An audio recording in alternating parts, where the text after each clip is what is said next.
오늘 거세 경제의 주제는 최근에 있었던 인도 철도 사고와 요게 이제 국내 산업하고의 연결고리.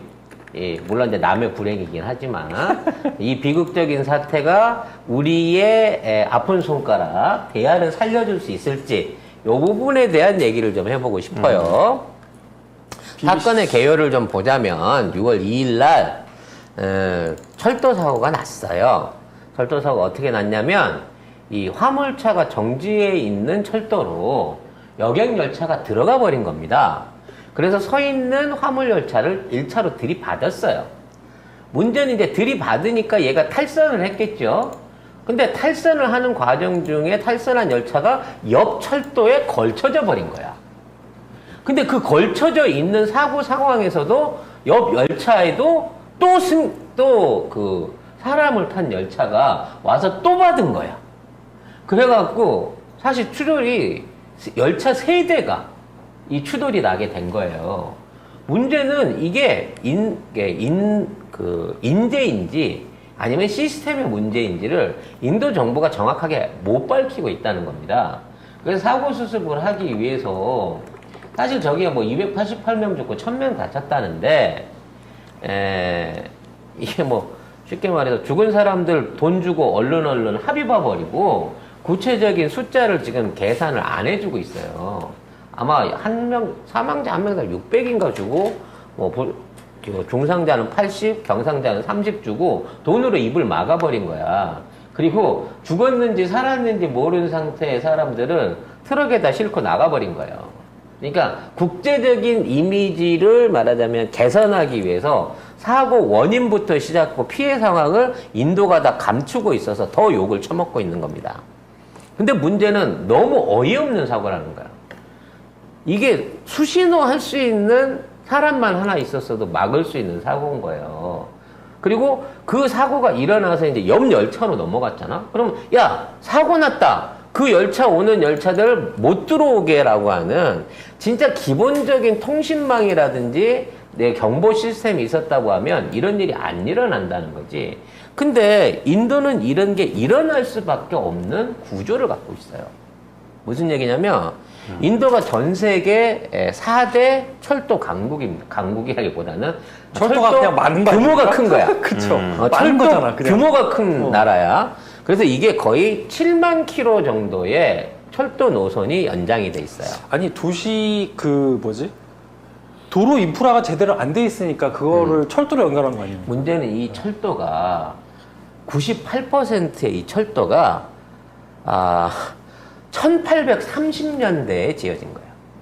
그러니까 영국 식민지 때 1830년대에서 가장 최근이 1930년대예요.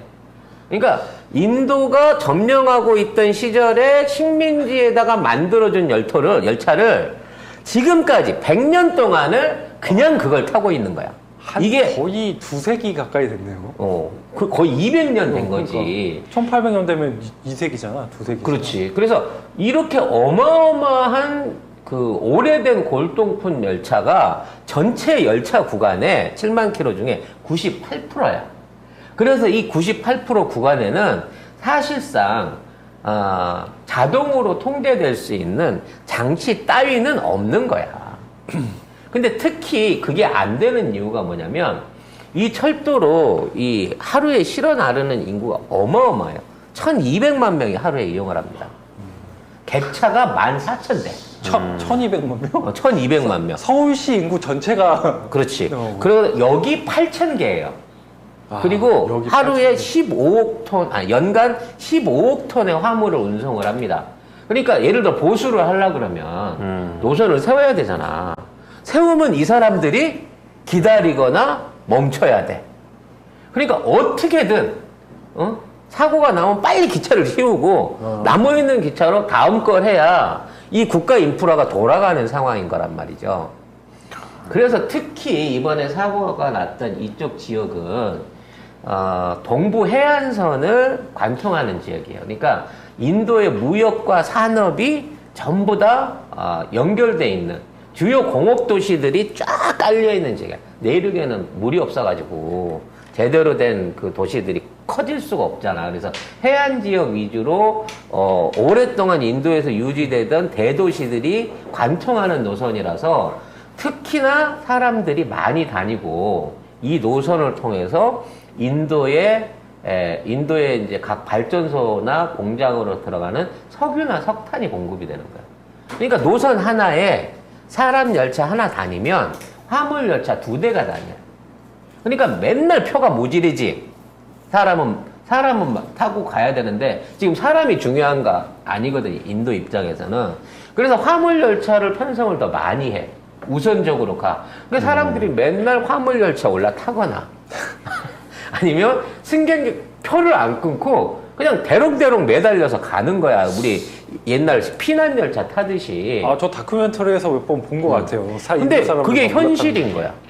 그렇게 안 하면 이 수송 인프라가 안 만들어진다는 거지. 그러니까 이런 구조를 무려 200년을 유지해 왔기 때문에 기본적으로 이거를 고칠래야 대대적인 수리를 할 수가 없는 입장이라는 거죠.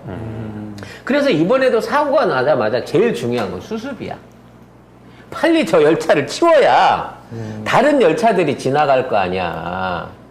그렇기 때문에 대충 얼버무리고 가는 거예요, 인도는. 그래서 인도는 1년이에요. 1년에 철도 사고만 10,000건 정도가 납니다. 아, 많건. 워낙 기니까. 아니, 아무리 길어도. 이 사고가 우리가 흔히 생각하는 그런 사고가 아니라 매달려가다 떨어진 놈. 그런 사고. 횡단하다가 치는 놈. 주로 그런 거야. 그러니까 이제 소소하게 몇 명 죽는 거는 신경도 안 써. 보통 1년에 16,000명 정도가 죽으니까 열차를 타다가. 근데 이번에 이제 죽었다 그래서 한 200명 죽었다 그래서 우리는 막 280명, 300명, 우와, 참사네. 그런데 얘네는 10년에 10만 명씩 죽었기 때문에 이게 참사가 아닌 거야, 그냥. 근데 다만 요번에는 사고가 좀 크게 났다 뿐인 거지. 그쵸. 자, 문제는 이 사고에 대한 책임을 놓고 인도 정부가 정치적인 위기에 빠졌다는 거예요. 무슨 얘기냐면 인도에도 이 철도에 대한 예산을 씁니다. 요즘 인도 돈 많이 벌잖아. 돈 많이 벌기 때문에 1년의 예산을 한 18조 원 이상 이렇게 배당을 해가지고 예산을 쓴대요. 38조 원. 이게 철도 예산이 아예 없는 게 아니야. 근데 이 38조 원의 예산을 줬는데 이걸 갖고 낙후된 역을 고치거나 안전 시스템을 개선하는 데는 한 푼도 안 쓰고 새로운 열차 노선을 짓는 거야. 그것도 고속철로. 그래서 이렇게 얘네들은 거지. 2% 전체의 7만 킬로니까 2%면 한 1,500킬로, 2,000킬로 정도 되겠죠? 이거를 최신형으로 져요. 그래서 신간선을 들여가지고 500킬로짜리 고속철도를 놓고 있는 거야. 근데 이 고속철도가 말하자면 총리의 고향으로 이렇게 지나가. 근데 올해가 총선이야. 그래서 한 2년 동안 모든 예산을 고속철도 완성을 위해서 때려 부은 거지. 딴 데다 안 쓰고. 그랬는데 완성을 못 시킨 거야. 2023년도까지 완성시키려 약속을 했는데 일단 뭐 인도 애들 부지런하지도 않은 데다가 코로나도 있었고 또 일본이 직접 시공을 하다 보니까 일본 애들이 은근히 또 그 결제 문화가 복잡하잖아요. 그러다 보니까 일일이 결제받아서 일을 하려고 하니까 이 진척이 안 되는 거야. 혹시 얘네도 그 일본에서 도장 찍는 것만큼 복잡합니까? 그렇지. 똑같이 건설 현장에서도 도장을 찍어야 이게 진행이 되는 그거 거거든. 못한 짓인데 그거 보니까. 그래서 인도가 이거를 2015년에 수주를 해갖고 2023년도까지 500km를 지어주겠다고 했어요. 그래서 요거를 150억 달러에 수주를 했습니다. 그러니까 150억 달러면 우리 돈으로 한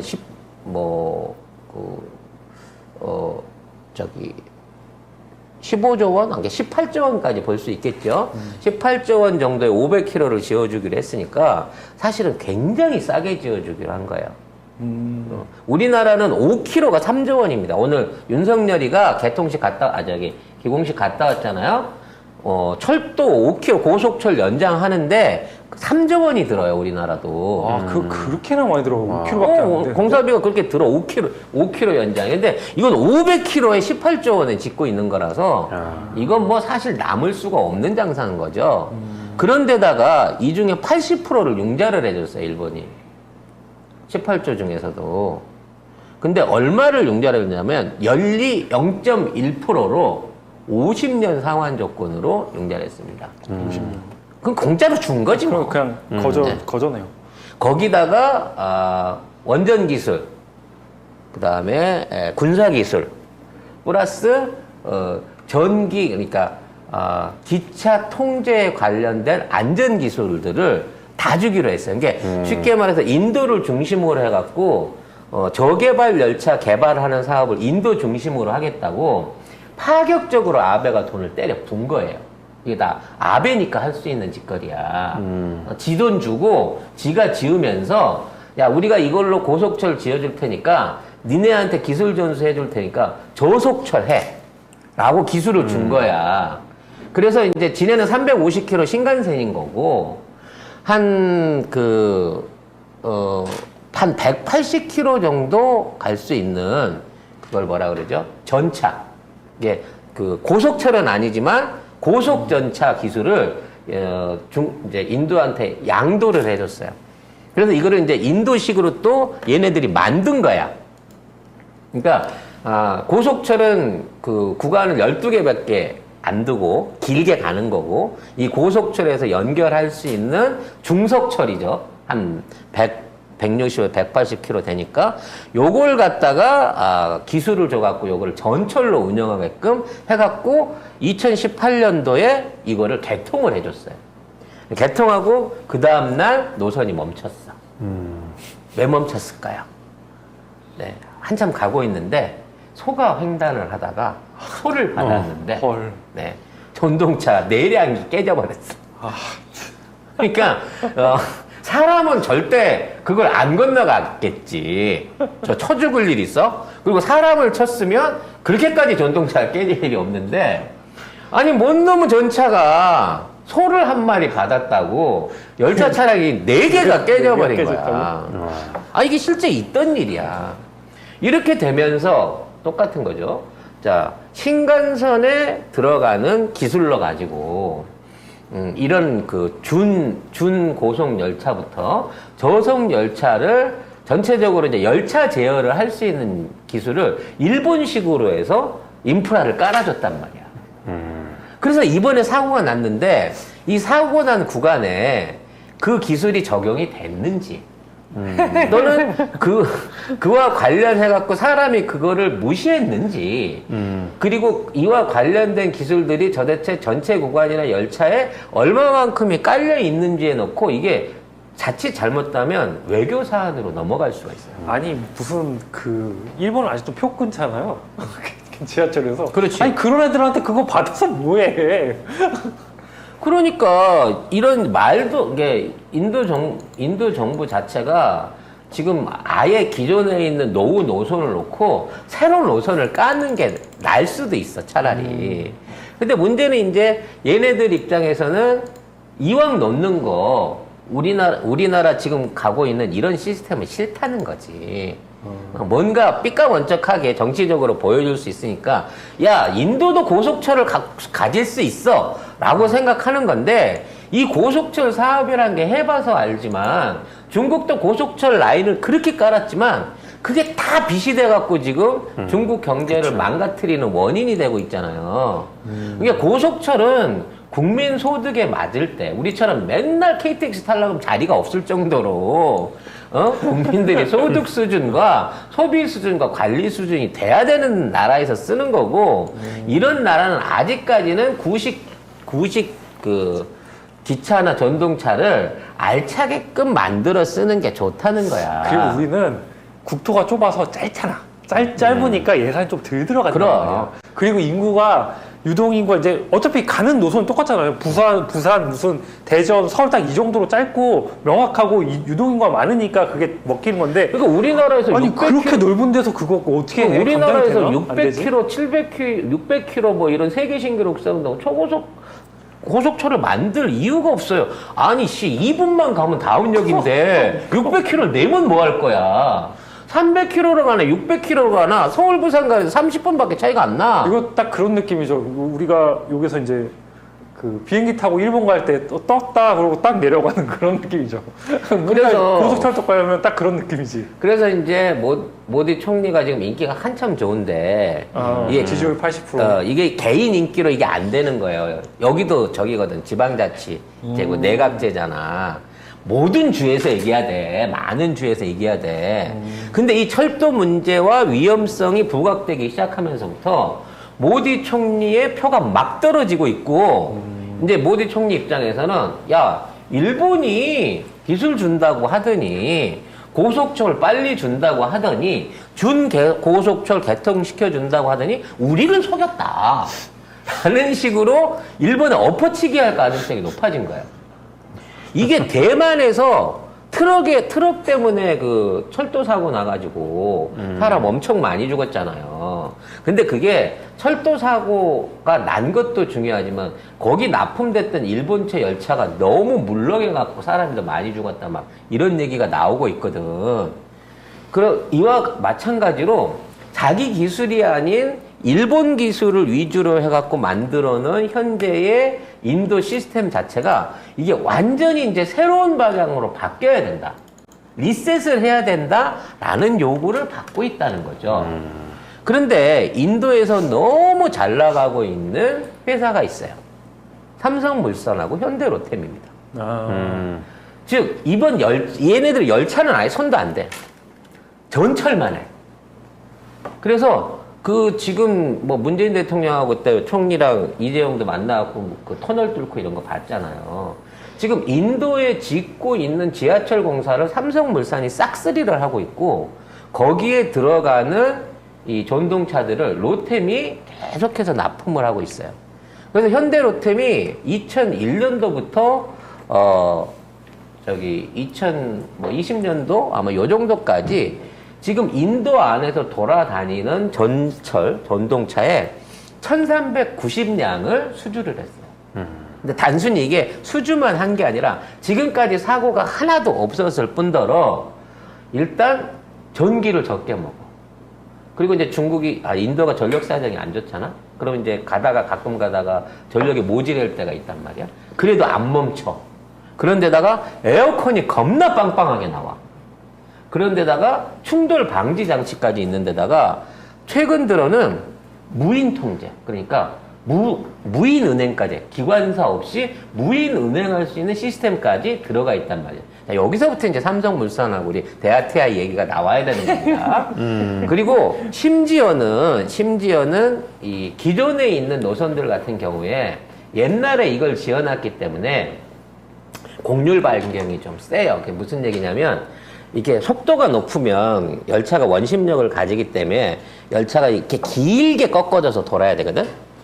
근데 지금 기존에 있는 노선을 짧게 파놓은데, 뭐, 지상 노선이나 휘어진 노선 같은 경우에는 이게 너무 빨라가지고 80km 이게 운행 속도인데 80km 속도를 내면 이탈을 해버린단 말이야. 이게 거의 속도를 줄였어야 됐거든? 근데 80km 속도에 이 원심력을 이기고 감아도는 기술까지, 안전 기술까지. 이거 뭐 레일 기술인 건데, 뭐, 디테일하게 우리가 알 필요 있겠어? 근데 이런 것들을 보여주면서 인도 애들이 이제 껌뻑 죽은 거야. 그러니까 지방자치자마다 쉽게 말해서, 열차는 완전히 가난한 사람들 사는 200년 된 시스템의 열차인 거고, 전동차는 다른 우리나라에도 아직까지 시도가 안 되고 있는 무인 자동 열차를 지금 인도는 채택해 나가고 있다는 거지. 그러니까 사람들이 괴리감이 큰 거야. 도심지에 있는 사람들이나 시골에 있는 사람들. 그럼 시골 사람들이 그럴 거 아니겠어? 야, 왜 니들만 이거 타? 우리도 이걸로 깔아줘. 이런 요구들이 나오기 시작하고 있다는 거죠. 그래서 이제 지금은 도심지로 해서 메트로로 나가 있는 한국의 철도 차량들, 특히 롯데면 철도 차량들이 전동차 형태로 해서 앞으로 인도로 들어가게 될 가능성이 점점 더 높아지고 있다는 거예요. 그러면 이제 여기에서 앞으로 미래에 한국의 전동차 산업이 가야 할 바를 우리가 들여다봐야 돼요. 우리 흔히 생각하면 철도 산업하면 일단은 노선 깔고 관리하는 게 돈이 제일 많이 듭니다. 토목공사가 제일 큰 거야. 처음에 철도 놓고 그 다음에 레일 깔고 레일 달면 가서 보수하고 이게 제일 돈이 큰 덩어리인데 전철을 하면 이제 전력 탑까지 쌓아야 되니까.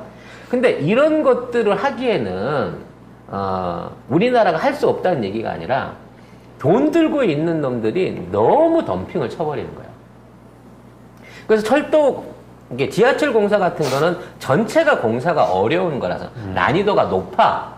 그러니까 지상철도 가격하고 지하철 공사 가격은 이게 완전히 그 레벨이 다른 공사이기 때문에 저가의 열차, 고속철도 사실은 저가로 쳐야 되는 거예요. 저가의 열차 시장을 공략하려고 하면 중국산하고 일본산에 못 이긴다는 얘기야. 즉, 엄청난, 아까도 얘기했지만 80%를 거의 공짜로 50년 빌려줘 가면서 이런 공사를 따내려고 하는 거는 얘네들이 그 위에 연관돼 있는 다른 산업을 먹기 위해서 이거를 출혈 투자를 해가면서 막 이걸 덤핑으로 던진단 말이야. 그러니까 이런 공사 자체를 따내는 건 사실상 불가능해요. 국제시장 안에서. 그럼 뭐가 가능하느냐? 그 안에 들어가는 시스템이나 전동차 같은 것들은 앞으로 전차화가 된다는 전제가. 그러니까 디젤 열차나 이런 쪽으로 나가게 되면 그 전체적인 시스템을 한꺼번에 운행을 해야 되기 때문에 기관차 만드는 놈이 뒤에 것까지 다 만들어야 되는데 요새는 이제 어떤 기술들이 생기냐면 자주식 전차가 나오기 시작하는 거예요.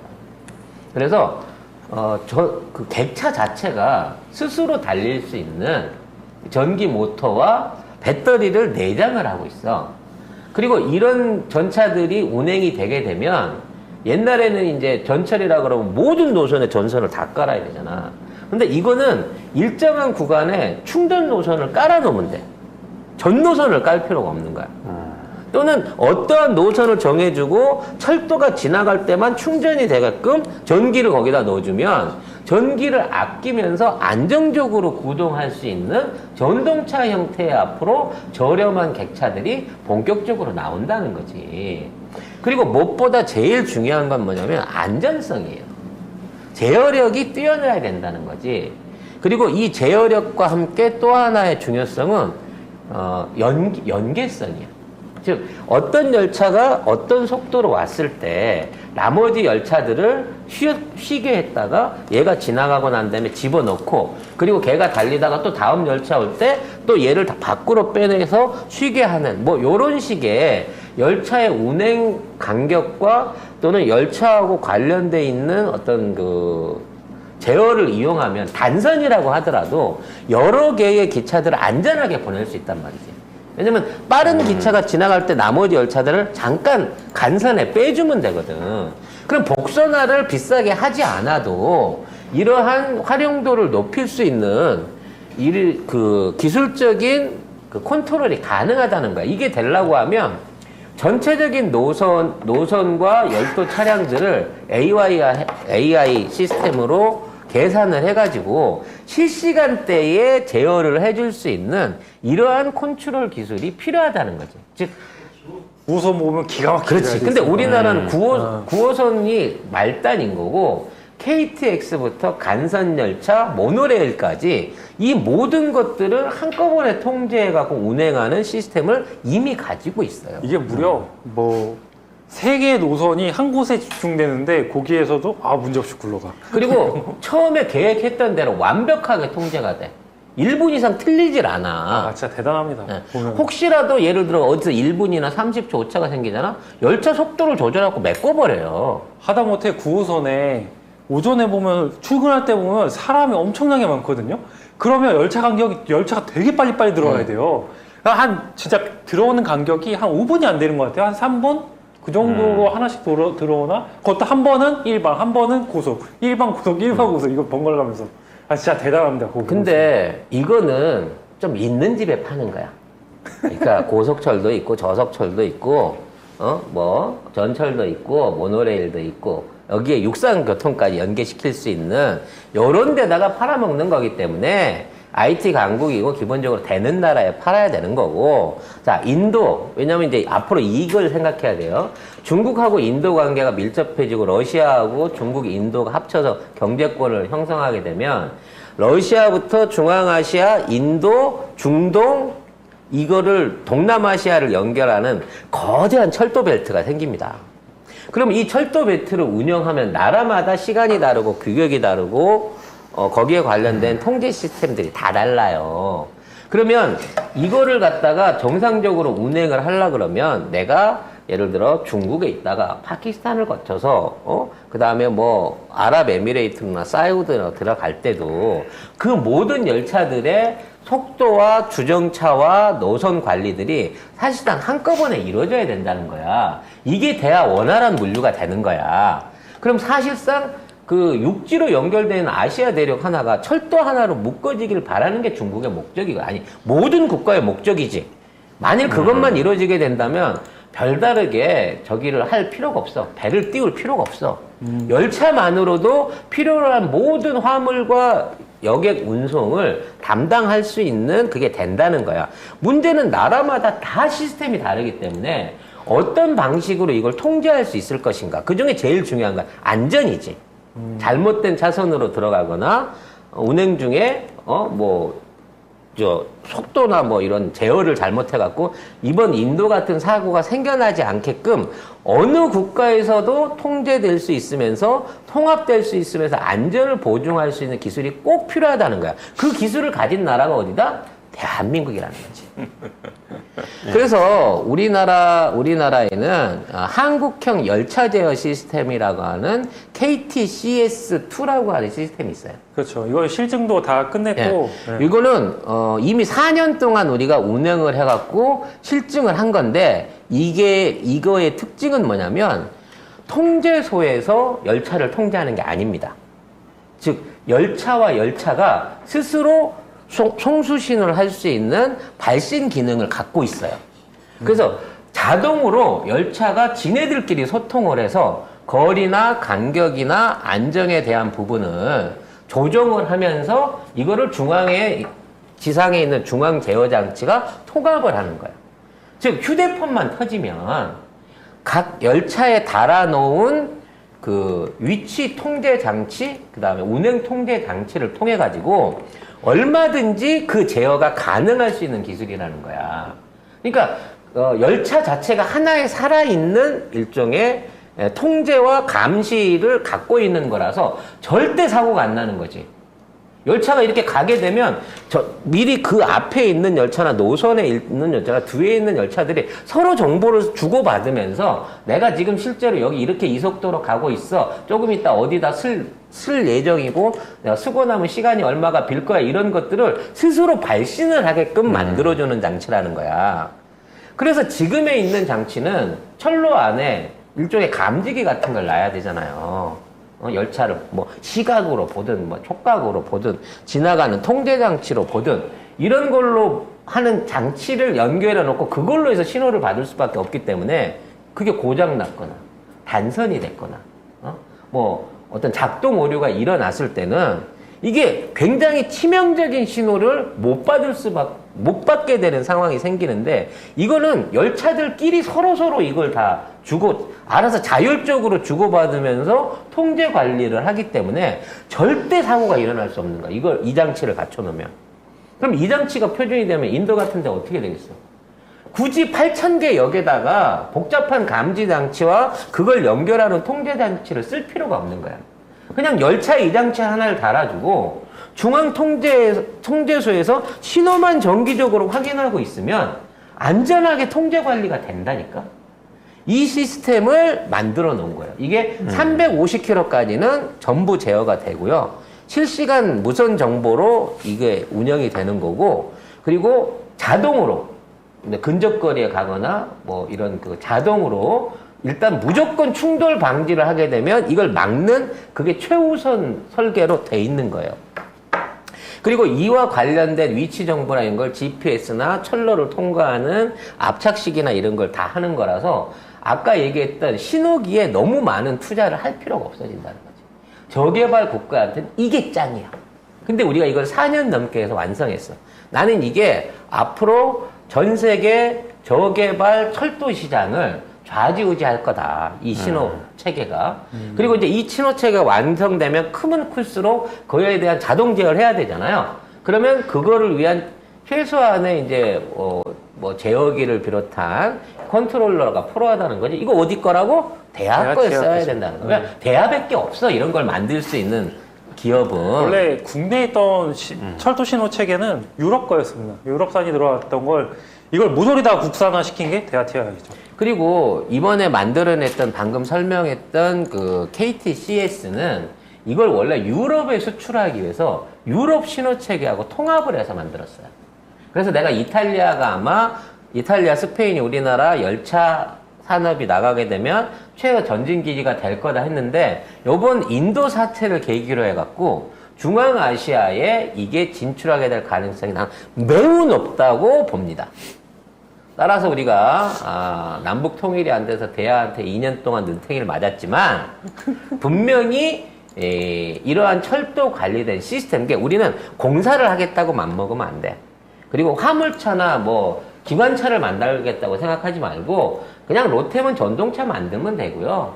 삼성은 땅굴 파고 제어 시스템 만들면 돼요. 그리고 거기에 들어가는 시스템은 지금 있는 이게 한국철도하고 대아TI하고 이 연결 기업이거든요. 다 공동 연구해갖고 공동 특허를 갖고 있는 기업들이 만든 거기 때문에 이러한 신호 제어기 사업을 통해 가지고 중앙아시아에 진출을 하게 되면 어느 순간 아시아 전체의 객차를 한국이 통제하게 되는 그 권한을 한국이 주게 되는 엄청난 미래가 기대될 수 있다는 거예요. 그럼 사업 규모가 얼마나 크겠어? 그럼 대학가 6만 원 안 가겠어? 20만 원 안 가겠어? 안 가요. 아무튼 여러분들이 그 죽은 자식 고추만지라고 하는 얘기는 아니고요. 이게 이마만큼 비전이 있는 사업이고 이쪽 열차 산업이 한번 터지면 내가 방산 설명할 때 그랬잖아. 아무도 안 믿어줘서 그렇지 한 놈만 우리 무기 사면 다 터진다. 지금 그렇게 가고 있잖아. 그러니까 한국 항공우주 잘 갔죠. 네. 그리고 지금 있는 거와 마찬가지로 우리 철도 이 시스템이 그동안은 이제 정치적인 논리로 아니면 뭐 일본 돈 받고 중국 돈 빌려야 되니까 못 쓰던 시스템인데 야 열차는 니들이 납품해. 근데 통제 시스템 한국 거 써야 돼 라고 하는 그 움직임이 대만이나 인도에서 한 군데만 터지면 이게 전 세계 통합한다니까요. 이 기술로. 자, 그런 아름다운 미래를 이루기 위해서는 어떻게 해야 된다? 윤석열을 퇴진시켜야 된다.